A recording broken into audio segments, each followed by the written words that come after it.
brought to you by V-Guard. Agenda 9 માં કે જ્યાં તમામ મહત્વના મુદ્દા પર વાત કરીશું। સૌથી પહેલા વાત કરવી છે કે ગુજરાતવાસીઓ ગરમીમાં શેકાવા માટે તૈયાર રહેજો। જી હા, સમાચાર મળી રહ્યા છે કે આગામી દિવસમાં રાજ્યમાં ગરમીમાં વધારો થઈ શકે છે। ગુજરાતમાં હીટવેવની આગાહી કરવામાં આવી છે। 41 ડિગ્રીથી વધુ તાપમાનનો પારો રહી શકે છે। ગરમીની સાથે બફારાનું પ્રમાણ પણ વધવાની શક્યતા વ્યક્ત કરાઈ છે। તો બીજી તરફ આ ભયંકર ગરમી વચ્ચે અમદાવાદમાં ગુજરાત અને બેંગલુરુ વચ્ચે મેચ પણ રમાવા જઈ રહી છે, જેને લઈ સ્ટેડિયમમાં 4 બેડની હોસ્પિટલ પણ તૈયાર કરાઈ છે। તો ગુજરાતવાસીઓ કાળઝાળ ગરમી માટે તૈયાર રહો, કેમ કે આગામી સમયમાં ગરમી વધુ પડવાની છે ને આ સાથે રાજ્યમાં હીટવેવની આગાહી છે।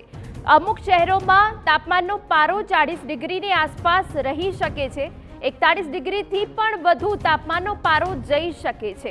ગરમીની સાથે બફારાનું પ્રમાણ પણ વધવાની શક્યતા છે, જેથી લોકોએ જ્યારે પણ ઘરની બહાર નીકળે છે ત્યારે સતર્ક રહેવું જોઈએ અને જો કામ ન હોય તો ઘરમાં રહેવાનું પસંદ કરવું જોઈએ, કેમ કે આગામી દિવસોમાં 41 ડિગ્રીથી વધુ તાપમાન જઈ શકે છે અને સાથે બફારાનું પ્રમાણ પણ વધી શકે છે। તો ગુજરાતવાસીઓ માટે કે જ્યાં આગામી દિવસમાં આકાશમાંથી આગ બરસશે તેવી ગરમીની આગાહી કરવામાં આવી છે।